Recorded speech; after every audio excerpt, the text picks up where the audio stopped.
Hai, perkenalkan, aku Tiara dari YouTube Perabotan. Apa kabar teman-teman semuanya? Semoga selalu baik dan sehat ya. Udah lama banget aku nggak muncul untuk review perabotan-perabotan yang ada di rumahku. Tahun 2026 ini juga belum pernah ada satupun postingan untuk perabotan. Jadi hari ini apa yang mau aku review yaitu adalah sofa Tenzo Cameron 3 seater recline. Ya, di sini sebenarnya ada banyak jenis sofanya. Tapi kebetulan yang ada di rumah aku adalah yang recline punyanya Cameron gitu ya. Nah, di sini dia jenisnya ada 1, 2 maupun 3 seater dan warnanya itu ada dua, ada yang beige dan ada coklat tua. Tapi karena satu dan lain hal dan aku juga sama suamiku sepakat bahwa nggak mau kelihatan kotor, jadi kita memilih untuk coklat tua aja yang ada di rumah gitu. Ya udah, nggak usah berlama-lama. Seperti apa dimensi dan bentukannya? Kalau begitu, let's get started. Bentukan sofa 3 seater yang aku bilang dia cukup luas dan lebar ya. Untuk panjangnya sendiri dari sisi kanan ke kiri itu di 216 cm dengan tinggi 103 cm dan lebarnya 97 cm. Kalau dibuka bagian ini, kakiannya itu bisa mencapai tambahnya 60 sampai 70 cm. Ini adalah keadaan terbuka dari kamera itu sendiri. Dia bisa sampai seperti ini panjangnya. Oke. Kemudian dia ini cuma bisa sisi kanan dan kiri aja ya teman-teman, yang recline yang bisa sampai sepanjang ini. Kalau yang di tengah itu dia bentukannya beda. Nah, kalau yang di tengah itu bentukannya seperti ini. Jadi ada cup holdernya, ada casan, yang di tengah-tengah itu casan, dan yang di belakang itu untuk ngecas. Nah, ini adalah posisi ketika mau ngecas ya. Ada kanan kiri itu untuk colokan, yang tengah itu kalau misalkan nggak punya kepala cas-casan. Jadi mudah banget buat teman-teman kalau misalkan mau ngecas di sini. Kemudian di sebelah kanan dan kirinya juga itu ada cas-casan. Kalau kepalanya nggak ada, bisa ngecas di sini. Nah, di sini ada kabel untuk yang portnya Type-C, ada juga yang biasa kita pakai. Nah, untuk tombol kanan kiri itu adalah untuk menidurkan dan menegakkan kembali sofanya, gitu ya. Nah, ini teman-teman untuk ngecas sendiri itu kisarannya 5 volt sampai 1 ampere. Jadi ya sometimes nggak bisa diukur berapa kecepatan untuk pengisiannya, tapi bukan untuk ngecas yang fast charging. Selain itu, di sini fiturnya ada kantong-kantongan gitu. Jadi kalau misalkan ada cacasan mau ditaruh di situ bisa banget. Jadi nggak akan menghalangi teman-teman ya. Kemudian untuk wattnya sendiri, kalau misalkan dalam posisi standby seperti ini, standby maksudnya adalah dua-duanya nyolok ya. Baik itu untuk cas-casan maupun untuk sofanya biar bisa dipanjangin seperti ini. Kalau misalkan standby itu dia rendah banget, yaitu 14 watt.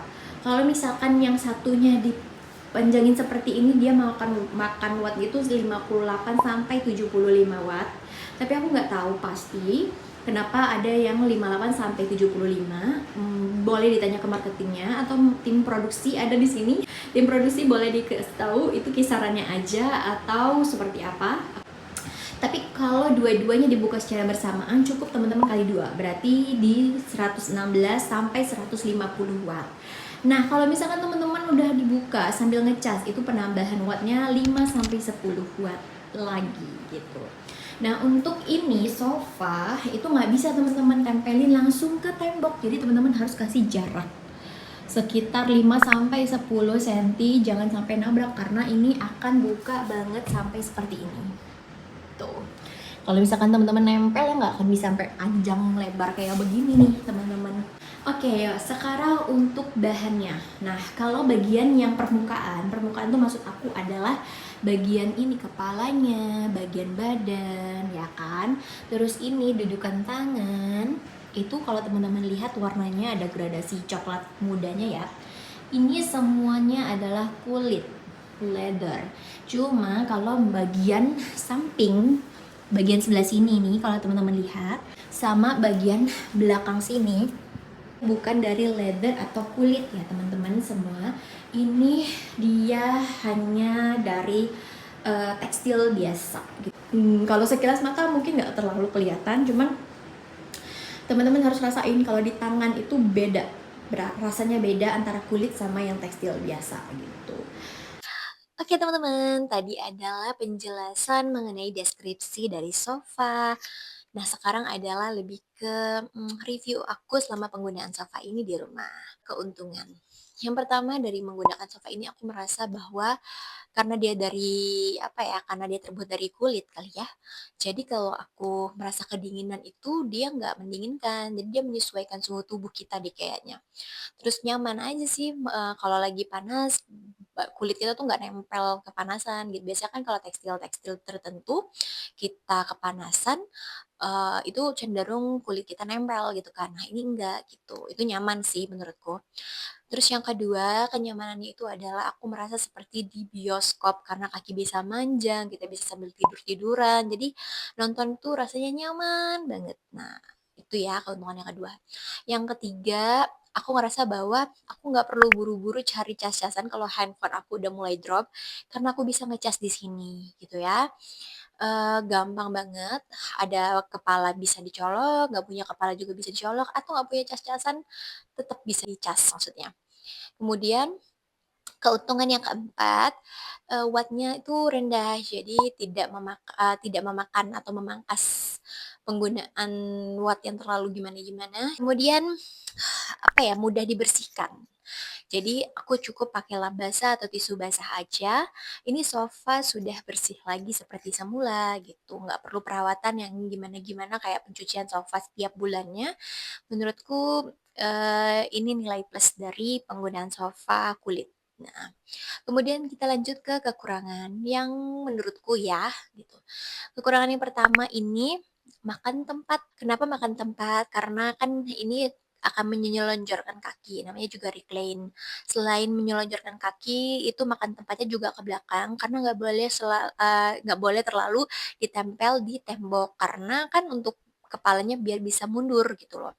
Jadi ya memang cukup makan tempat kalau misalkan, ada apa namanya, ada meja juga nggak bisa ditaruh di depan. Jadi better kalau ada meja ditaruh di samping seperti yang aku lakukan gitu. Kemudian kekurangan selanjutnya, lebih ke perawatannya sehari-hari, mungkin dia nggak harus cuci sofa, tapi kita harus rajin coating dia pakai minyak oles tertentu gitu. Memang banyak sih di toko-toko online ada, memang tapi ya kita harus rajin aja untuk maintenance-nya atau perawatannya gitu. Terus kekurangan yang ketiga, sepertinya ini terjadi di aku aja, aku nggak tahu teman-teman yang lainnya juga pernah mengalaminya atau enggak, boleh di komen. Jadi kalau kedudukan kakinya dibuka, teman-teman, itu nggak bisa didudukin atau bisa didudukin tapi untuk berat tertentu aja. Kemarin saudaraku tuh ada yang beratnya memang di atas 60 kilo. Jadi nggak sengaja duduk di dudukan kaki, sofanya itu terjungkit ke depan. Nah, itu bahaya kalau misalkan ternyata di sekitaran kalian atau teman-teman semuanya ada anak kecil gitu. Memang kebetulan kemarin gak ada anak kecil dan dia langsung berdiri. Jadi sofa itu nggak langsung terjungkit. Memang apa ya gerakannya hanya agak ke depan habis itu balik lagi ke belakang gitu. Tapi kan itu hal yang mengejutkan dan cukup mengkhawatirkan ya buat lingkungan sekitar kita. Jadi mungkin perlu hati-hati dalam penggunaan sofa ini.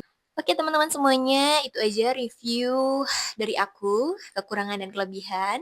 Semoga ini bisa membantu teman-teman selalu di rumah dalam memilih perabotan. See you in the next video. Bye-bye.